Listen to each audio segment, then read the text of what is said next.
All right, Larry Krueger here from the Pig and a Pickle Krug Show with a little video. Hope everybody's having a great holiday season.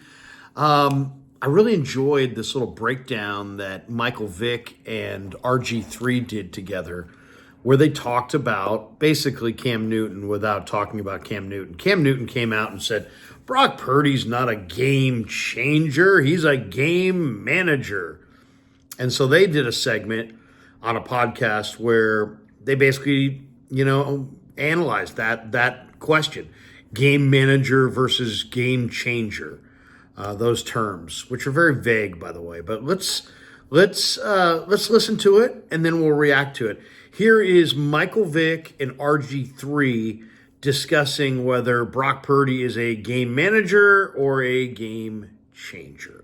Do you think Brock Purdy is a game manager? No. I've seen Brock Purdy maneuver the pocket and make some plays on the run, pull it down, 3rd and 6, 3rd and 7, and make a play. That's not managing. That's changing. A lot of things he do is on time. Setting up in the pocket, coming off play action, 1, 2, 3, ball coming out. I agree with you. I don't think that Brock Purdy is a game manager. I think he is a game changer. And the difference between, say, the 2019 49ers, who were doing similar things to what this 49ers team is doing this year, it is Brock Purdy. Because Jimmy was a game manager. He was going to get it to where it's supposed to be, but if it wasn't there, it is what it is. Play's over. You would look at him and be like, Jimmy, that's all I need you to do is, don't turn it over, check it down, a big play here and there.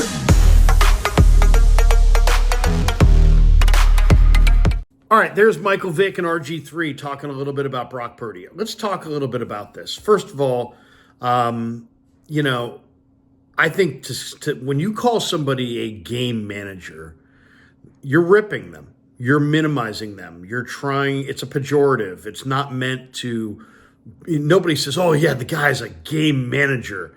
There's a negative connotation to the word, the label, the moniker game manager.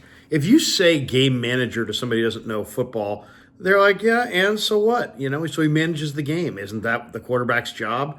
So they don't view it as the pejorative. But really, it's used by football analysts to say that a quarterback's limited, that he can't make plays off schedule, that he's not a good late in the down thrower, that he can call and execute the play that's called, but if it's not there, he can't create on his own. And it's absolutely meant as a way to rip a quarterback, and people have used it, Cam Newton specifically recently, to rip a number of quarterbacks. Jared Goff, Dak Prescott, Brock Purdy, Tua Tagovailoa. Then he grew his explanation to rip Tom Brady and Peyton Manning as well. Okay, first of all, these titles, game manager and game changer, I mean, they're so vague, and it doesn't really mean anything. You could, at certain points of the game, you're gonna, manage the game and execute plays and play situational football. But then there's times where 3rd down comes and the play that's called is not there, and you've got to create on your own and be a good late in the down thrower. Playing quarterback has nothing to do with these vague labels that Cam is throwing out there: game manager, game changer. It's just not about that. It's about processing what you see at the line of scrimmage, getting your team into the correct play, out of the incorrect play, recognizing coverage, reading coverage, and knowing what a pre-snap look looks like and where you're going with the ball, having a game plan post-snap when maybe that look changes. It's about processing what you see at the line of scrimmage and making good decisions. That's part of it. It's also about the process of football, which doesn't happen on game day. It happens in the lead up to game day. It happens during the week when you're installing the offense, when you're watching the film, when you're watching the All-22, when you're watching the cut-up films, when you're noticing tendencies of personnel or scheme. It's about watching your film. It's about having real strong grasp of your game plan. It's about attention to detail in every aspect of the game plan and every play that you potentially could run in a game. So that's what it's about. Quarterback play, whether game changer, game manager, it's about after the snap, after you recognize at the line of scrimmage what you're looking at, then it's about footwork. It's about your mechanics. It's about your timing. It's about your accuracy. It's about executing the plays properly and efficiently by using your footwork, your mechanics, your accuracy, your timing. One comment that I thought was really interesting listening to Michael Vick is he said, man, a lot of the stuff he does is on time. Being on time is a very difficult thing to do. It's not like you can just sit there and say, oh, you know what? I'll throw the ball early. No, you have to be on time. Some jobs, if you don't know what you're doing, you can just show up early and that helps you. Playing quarterback is not one of them. It's not like if you don't know what you're doing, you can just throw the ball early. You can't throw the ball early, and you can't be late. You have to be on time, and you have to be accurate. And to do that, you need the proper footwork. You need the proper mechanics. You need the proper attention to detail. So there's a lot that goes into it. Purdy is super athletic within the pocket. His 1.54 10-yard split is real, and you can see it on the field. That's a very fast 10-yard split for Brock Purdy.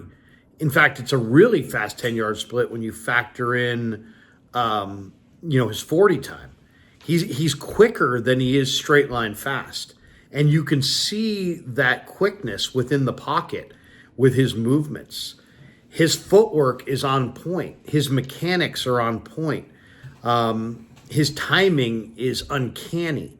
His accuracy is consistent. So that's what's going on. He properly executes what he sees. That's why you really can't blitz him. Because if you give him a defined read, he knows exactly where to go with the ball. The better game plan is probably to rush 3 and drop 8, or rush 4 and drop 7, and try to make him be accurate with the football. But he's super athletic, and he moves quickly and decisively within the pocket based on the rush around him. And that, to me, is what makes Brock Purdy Brock Purdy. A scouting buddy of mine called me this week and said, what stands out to him is that Brock Purdy has both quick feet and quiet feet. And both are essential to being a great quarterback. Quick feet, he's got quick feet to be able to move within the pocket when in very explosive movements.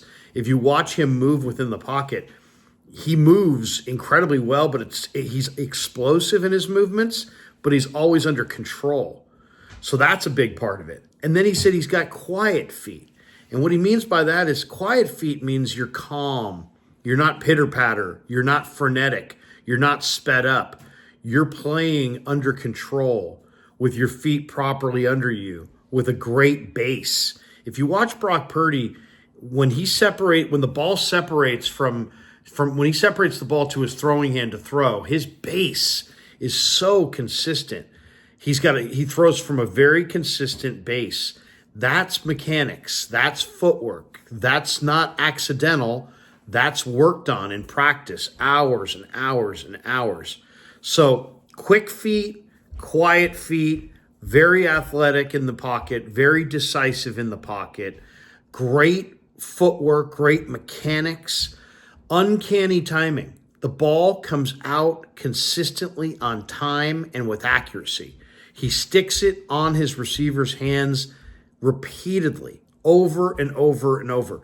He executes the plays within this offense expertly, down after down, game after game. He processes what he sees at the line of scrimmage because he's done all the mental reps throughout the week. He's now in lockstep with his receivers because he's done the physical reps in season that he didn't get in the offseason, by the way. He really didn't have the opportunity to do the physical reps with Debo or Ayuk or JJ or Kittle or any of his receivers. Now in season, we're in week 16. They've been practicing for weeks. And you can see Brock Purdy throws it to spots, and he trusts that his receivers are going to get to those spots. but it's everything that happens before that really leads to that production. It's the work that he's doing during the week. You know, he's a studious guy. He's a guy that looks at the game plan, that commits it to memory each and every week, that goes through the mental reps until he has it down. He's accountable. Football's important to him. He's a hard worker. And then he's naturally football smart. He's played a lot of football. And if you listen to him and you ask him questions that he doesn't want to answer, he'll say, hey, I'm not concerned with that. I stick to my process. That's the phrase that he'll use. I stick to my process. That's why I'm consistent. And so that really is the key for Brock Purdy. He sticks to the process of football, which is digesting the game plan, going through the mental reps, getting on the practice field, going through the physical reps, making sure he commits the entire thing to memory. And it's about film study, and it's about work, and it's about having that attention to detail. And that's what makes him so good, borderline brilliant at the line of scrimmage. And then it's about his footwork and his fundamentals and his mechanics. And when he has the right footwork and the right fundamentals and the right mechanics, the ball comes out on time. And when the ball comes out on time with the right mechanics and the right footwork and everything, now you're talking about repeated accuracy. And that's what he does. This guy executes play after play after play after play at a very high level. And if you rush him, he's got the quickness to make a decisive movement within the pocket while keeping his eyes down the field. And then he's got the mechanics to throw that ball down the field with enough zip, timing, and accuracy where he's incredibly effective. So there are no secrets. It's not like he's got some secret that everybody's going to catch up to. The quick feet and the quiet feet are an awesome combo.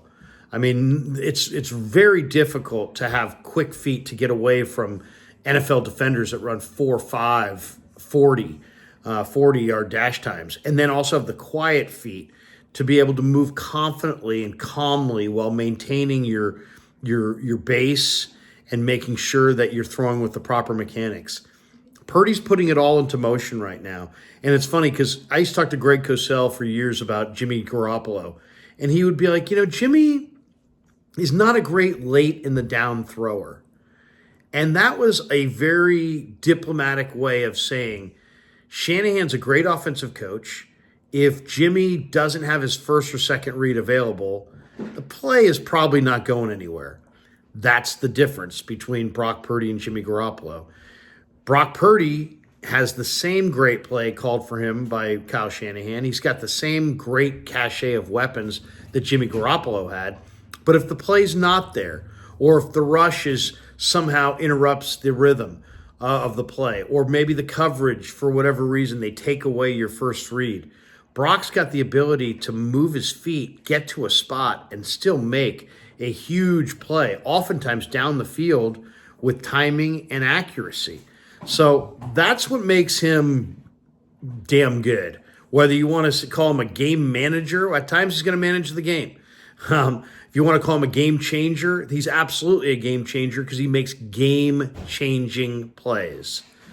Anyway, thanks to Pig and a Pickle for being the title sponsor of The Krug Show. Check them out in Emeryville and Corte Madera. They're open 7 days a week in both spots. And thanks to Underdog Fantasy for sponsoring this video. Check the link in the description. Use that promo code Krug and they'll match you up to your first $100. And thanks to all you guys for supporting The Krug Show on YouTube.